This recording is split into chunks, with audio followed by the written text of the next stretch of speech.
Welcome to the Elite Life with Trisha and Kylie.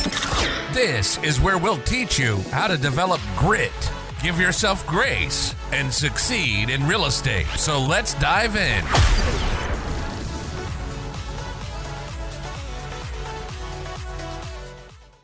Welcome, friends, to another episode of the Elite Life Podcast. I'm Trisha, and here with me, as always, is my lovely co-host, Kylie. And today we have a very special episode lined up for you all. We are going to be diving into the best-selling book, The Mountain Is You by Brianna Wiest. Yay! I've been seeing your shares and your posts are like, Trisha will be reading a passage and like she'll take a picture and text it to me. Look, I'm so excited. I spit all over myself. Oh my goodness. So I can tell it's a great read. So tell me some more. Tell me more things. When I am reading something and these things are just hitting, like I like to share them on Instagram because then, you know, more people will see them and then they'll ask me like, oh, what's this book? And then I'm like able to share the book. And I felt like this one, there have been so many great nuggets. And what I really think that I love the most about this book is it gives a very raw and honest approach to self-sabotage. And It reads like a how-to guidebook for finding self-acceptance, embracing vulnerability, achieving personal growth. And it really challenges the readers to like look within and overcome their inner struggles instead of like using the victim mentality. Because like, let's be real, so many people, it makes me crazy. Like I'm noticing it more and more, and maybe it's because I'm reading this book, but I'm like, stop with the victim mentality. It's always my wife this, or my husband that, or my friend this, or it's this person's fault, or it's this person's fault. It's everybody's fault but your own. And I like that this book is like, you're the problem. It's you. Like, own that. So it's kind of like, it sounds like it's a book that's basically kind of like listening to an Andy Frisella episode, like just no BS, raw, you are the problem, get your poop in a group, quit whining. There's no whining, there's no crying in entrepreneurship. Yeah, it is. It's kind of like that, but I would say it gives a little bit of a softer approach, so it's not so like, you're a jerk, you know, and it takes it a few steps further. It'll say, if you do this, insert self-sabotage habit here, like, if you eat cookies late at night in your bed in mass quantities, here's probably the reason why you do it. And here are some things you can do to stop screwing up your life, which like, let's be honest, like most self-help books are like, hey, you do this and this is why, but it doesn't tell you like how to stop it. Yeah, well, that sounds like something I obviously need to read because I eat copious amounts of cereal right before bed. And every day I wake up with a bellyache and I'm like, I'm not going to eat before bed tonight. And then later on, I'm like, forget it. Today was long. Let's eat our feelings. But I mean, that's so right. Like that's I do these coaching calls and like everybody does the same things. So, like we all know like what we shouldn't do, what we should do, but then we don't do it. So It's like one of the core messages of The Mountain Is You is like we are often our own biggest obstacle. Like the author like encourages readers to confront your fears, your doubts, your insecurities, take them head on and take responsibility for your life because we have the power to transform ourselves and our lives by changing our mindset and our perceptions.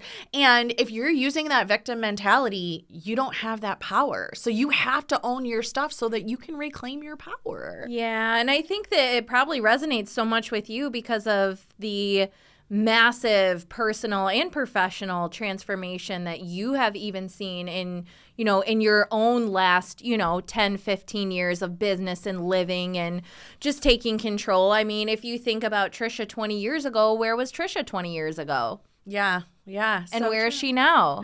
Right? So heads up, you can do it if you get out of your own damn way. Yes. And I mean, that's the thing. Like the book emphasizes the importance of self-awareness and also self-acceptance. And it like encourages readers to like embrace your flaws, your vulnerabilities, your imperfections, and see them as strengths rather than weaknesses. Like what you're saying right now, like I can remember when, say, for example, Andy would come in my office and he would try to say like, what if you did it this way? Like I wasn't coachable. I didn't want to embrace my flaws or my imperfections. I felt that like that was like an attack. Like, oh, you're saying I do this the wrong way. You're saying I'm this. You're saying I'm that.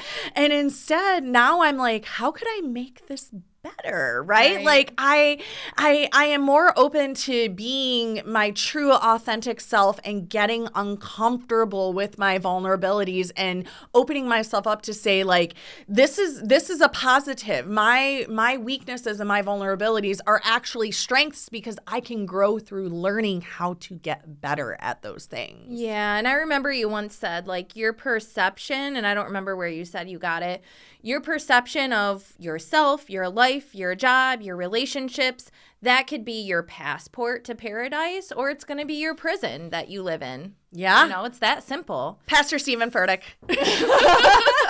Yeah, he has a whole sermon about that. That it's your passport or it's your prison. Your mindset is your passport or your prison. Like you can use this as hey, you know what? I'm not really great at this. This is a door that's opening for me to grow, or I'm not really good at this. I'm stuck. I can never ever do anything else because I'm awful, right? Yeah. So. And I've heard you talk about how the book delves into, like you were just saying, like the concept of self-love, self-care, acceptance. So tell us more about what you read with that. Yeah, I mean, it highlights the importance of prioritizing our well-being and nurturing ourselves emotionally, physically, mentally. It reminds the readers like, hey, self-care is not selfish. Self-care is absolutely a vital aspect of living a fulfilling and meaningful life. And this is really, really important. And I feel like especially for women and even more so for moms, because I think we often feel selfish. Like people will think we're selfish for taking time for ourselves or saying no to things and yes to our own time and our own needs. And I was actually just on a coaching call yesterday and I did the audit, right? Like the 3-day audit. And I'm like, what does this 3 days show you? And she's like, I don't know. And I'm like, well, what did you enjoy during these 3 days? And she's like, I don't know. Like, well, I guess I enjoyed the 30 minutes that I went to the gym. And I'm like, yeah, that's the only time you took for yourself in 3 days. And what we don't realize is like, we sit here and we give and we give and we give and we give and we give. And what happens is totally unconsciously, we build up this resentment in our minds because I'm always doing everything for you and I never get to do anything for myself. So I have no joy in my day. I have no joy in my life. And to what you're saying, like when I started my personal growth journey, the first thing I did was take 30 minutes for myself to exercise. That was the very first time in like my whole life I was like, I am intentionally doing something for myself. And it changed everything when I intentionally took that 30 minutes for myself. All of a sudden, it was like, you know, and I wasn't a workout person. I hated running and working out. And during the process, I also thought that was awful. But what I got from it that was awful. Yeah. But what I realized was I started looking forward to it. Now I actually had something in my day to look forward to for myself. Right. It was my 30 minutes. I knew no matter what happened in my day, I was going to have that 30 minutes. And if I cried while I was running or I was angry lifting weights and I lifted heavier, like that was my time and I got it all out. And then I could go out and I could give to others again, right? Yeah. And that's where it all started. It started by just saying yes to giving myself some time. And I will tell you, yesterday I went and got a massage, right? Like it was actually inconvenient to me to drive 45 minutes in the middle of my day to the place and then to like calm myself to sit there for that hour and then to drive back. And I was like thinking on the way back, like, wow, like I got that hour just to like lay there and let go, Yeah. you know? And for that hour, I wasn't anybody's mom. I wasn't anybody's boss. I wasn't anybody's realtor. I wasn't anybody's anything. I was myself just being. And that is so important. And even I say that a lot too about like going back to school, right? People are like, that's just another thing you have to do. Like, why are you going to school? Like, who has the time for that? Because when I go to school, when I walk on campus at U of M, I am Trisha. That's it. I'm nobody's mom. I'm nobody's boss. I am just Trisha. And it is so freeing. And I come back a better me because I'm able to be me. Yeah, there's a saying that I use all the time, and I 100% forget exactly where I saw it, but it was basically, you know how you're riding in the airplane, something happens, the oxygen mask comes down. They tell you to put yours on first so that you can better help others. How are you going to help your child struggle through tangling with that thing when you're losing oxygen and slowly your brain is shutting down while the plane is crashing and your adrenaline is going and all of these things? That's why they tell you to put your oxygen mask on first so that you can better help others. And when you feel like you've been poured into, whether someone else is pouring into you, like when I come away from our meetings, like I'm fired up, I go home, I annoy the shit out of my family because I've got so much more motivation, or even when I just get time to just be by myself and read, or like even when I'm in the office by myself, like there's something to be said about taking that time and sometimes even being in solitude and like being alone and not having any stimulation. There was a space of time I went through where I realized I was constantly being stimulated. Even in the car, I was listening to something, I was at home watching something, I was engaging with someone.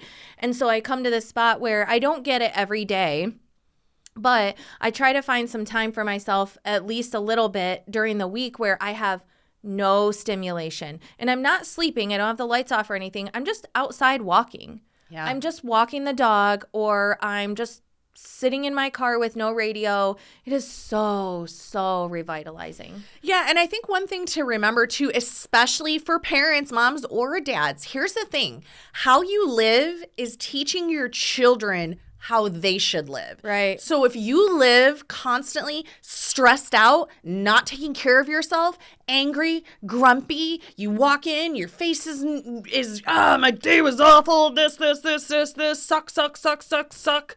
How do you think your kids are going to live? They're going to think it is absolutely okay and normal for you to live stressed out, burnt out, resenting others, grumpy all the time. And I will tell you, when they see you start to make these changes and demand time for yourself, that becomes their new normal. And I remember Trent was probably maybe 9 or 10 years old. And he had seen me every single day. I worked out every single day without fail, 0 rest days, because again, that was my only time when they were little for myself. Right. So I was very, very intentional, and we were at a hockey tournament, and I was like, okay, like things got switched around, and I was like, all right, I'll just skip my workout. And he literally looked at me and he's like, no, Mom, like you deserve that time. You need to have your 30 minutes of your workout. You go do that and I'll figure it out. And it was like such a pivotal moment in my life. I was like, yeah, I was like, oh my gosh, I did something right. Yeah, like my baby boy cares about me having my time, and he sees how much happier that makes me and how much better that makes me, and he takes that time for himself, right? Yeah, for sure. And I would also like to point out that exercise releases endorphins, and endorphins make you happy, and happy people don't murder their families. Yeah. They just don't. Yeah, we're keeping you out of jail, friends. One For podcast sure. at a time. Absolutely. I love that. I love that so much. Ooh, there we go. We're getting wild here in the studio. So where'd we leave off? Setback, stronger. Tell me more about this book, because yeah, so I mean, just feeling that piece, it helps you learn how to create healthy boundaries and saying no, prioritizing our needs and values. And then another emphasis it has is overcoming challenges and building up your resilience. Now, resilience was not a word that had been in my vocabulary Obviously, vocabulary is. But I had never really used the word resilience until I really got into personal development. And so it teaches the readers, like I said, it reads as a guidebook on how to embrace your difficult experiences, and know that like a setback is a set up for growth. So when you overcome these obstacles and you become resilient, it emphasizes that number one, it's inevitable. Things are going to go wrong. No matter how great your life is, things are going to go wrong. Like, I have a great life. That didn't stop Dave from having a stroke, right? Like, cancer doesn't say, oh, I don't get rich people. Like, no matter where you're at in life or how good you have it or how bad you have it, no matter what, obstacles are going to happen. They are in inevitable parts of life. But what we can control is our mindset and our attitude. And that is going to shape the outcome of how you grow. We are able to grow through those obstacles. And as we go through obstacles, it's almost like I've actually read books where people are like, I actually am excited when something bad happens because I know that I'm going to build up this resilience and I'm going to overcome this obstacle and I'm going to learn something amazing out of this bad thing, right? Yeah. So every time it sets you up to come back even stronger. I love that. And it doesn't always have to be. I think that the thing is when we talk about personal development, people think of obstacles as like these big tragic things, like growing up broke or dealing with parents who have addiction or dealing with a kid who's got a medical issue. Like, things don't have to be that big. Like this morning, on my way here, so you guys, just so you know what life looks like on this end, the night before podcasting, I fill a 16-gallon Rubbermaid tub with my costumes, my makeup, like all the things that I may or may not need because I'm a woman and I have to plan for things that most likely won't happen. So what had happened was I'm driving down the road, did a quick stop because I drive like a crazy person, and my coffee spilt over in my tub and it got all over my brand new beige blazer. It got all over my pants. It got all over my white Elite t-shirt that I totally stole without paying Andy. Which means you didn't pay me. But I was like, okay, I could be cursing right now. I could be cussing things out. I could be setting myself up to come into podcasting with a bad attitude. I was really proud of myself, though, because I was like, all right, well, at least it didn't get my favorite white dress. Silver lining. And I came in, I got laundry spray. Like, the things don't have to be that big. And Trisha's 100% right. When you take a minute to get some perspective on exactly what is going on, it's not that bad. It's not that bad. And that's all I have to say about that, apparently. Yeah. Well, and when you were talking about that, it reminded me of the kid that came in and interviewed. Y'all, this kid is 17 years old, and he has already wrote a book about overcoming life with family members that are addicts. Yep. He's like, I've never went to a party. I already have a job. I'm working on getting my real estate license. Working on his for my second book. job. I'm working on my second book. I'm working on getting an apartment for myself. So he took what could be some people's tragic sob story of why they're gangster, in jail, shot 5 people, robbed a store. Instead of taking that road, or just an all-around jerk face. Yeah, like he could have easily taken the road of, this is my sob story and I ended up a total mess because of this. And instead he's going, I am going to end up being something so amazing because of this. Like, I took my mess and I am creating an amazing message out of it to inspire others. Like, I was so excited to meet this 17-year-old kid. And I was like, oh my gosh, like, I want you to come work here. I want to be a part of your story because I know your story is going to be freaking amazing. Yeah. He's like, I've never touched a drink, a drug. I've never went to a party. I am not going to. Like, I am 100% focused on living an amazing life and helping other people to live amazing lives and showing people that it can be done. When you have bad things that you have no control over, you can control how you react to that situation. And that is everything. thing, and I love it. And two, I mean, like, you don't, like, it's like ripples in the pond, too, like you were saying with the kids. Like, you don't know who's watching you, who's going to be affected. Like, what if I came in here and I was just hot as hell, just mad, angry, upset about the coffee on my clothing, and then, you know, that got you in a garbage mood, and then you catch a domestic on Dave because he can't figure out the technology or whatever it is. You know, like, people, we all live together. We all share the same space and the same energy, and when you are putting out negative energy, it's going to return to you in the form of negative energy. Yeah, absolutely. And you see that a lot in households, speaking of. I have noticed that anytime that there is a wife that talks crap about her husband's talking crap about her. Yeah. And it's you get back what you're putting out in the world. I am always putting out positivity, and people are like, dude, I love being around you. Like, you're just like energy, your vibe, like you're going. And like, that's not always easy for me, but I make sure, like, even when things are bad and somebody's like, oh, how's your day going? And I want so bad to be like, dude, it's just a disaster. But instead I'm like, it's fantastic. It's fantastic. She gets this, for those listening who can't see, just so you know, she gets this look on her face that is akin to the Joker from Batman, where she's like, everything is great. Yeah. Why so serious? Because I can talk myself and work myself into a good mood, or I can talk myself and work myself into a bad mood. And a bad mood ain't doing nothing for me. No. All right. Last thing I'm going to share, because I do want y'all to go out and read the book, and there's so much in there. I highly suggest this book literally for everybody on the planet. Everybody on the planet. The Mountain is You. Please go get it. Please go buy it. And the last thing I'm going to share is if you want to change your life in all the right ways, it talks about how we often are unknowingly engaging in things like fear of failure, fear of success, low self-esteem, and it encouraged readers to identify and recognize your patterns. What are your patterns? What are your beliefs?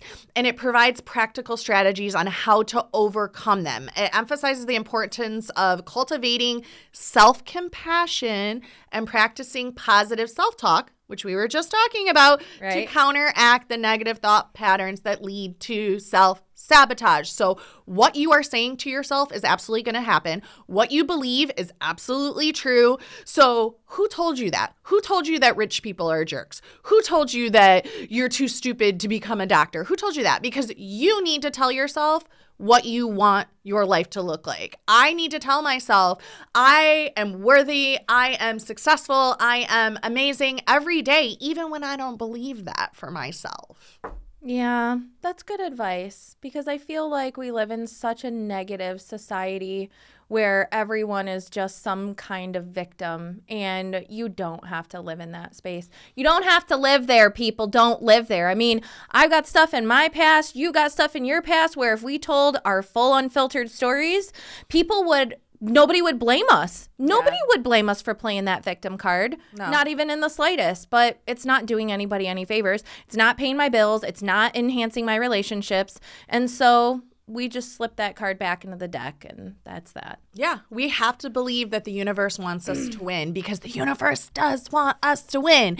And remember, the best part is she's going to provide you with tools and techniques to reframe your limiting beliefs and cultivate growth mindset. So if this sounds hard, if this sounds like, that's not my jam, it's not going to work for me, remember, like, you have to take responsibility for your life. You have to stop blaming external factors for your circumstances, and you have the power to make the conscious choices to align with your values, with your goals, and to take ownership of your actions, because that is the key to overcoming self-sabotage. And I will tell y'all, 90% of your problems are you. It's a you problem. It's not a your spouse problem. It's not a your kid problem. It's a you problem. Yeah, so many good, powerful things coming out of this book. I'm going to grab it on Audible.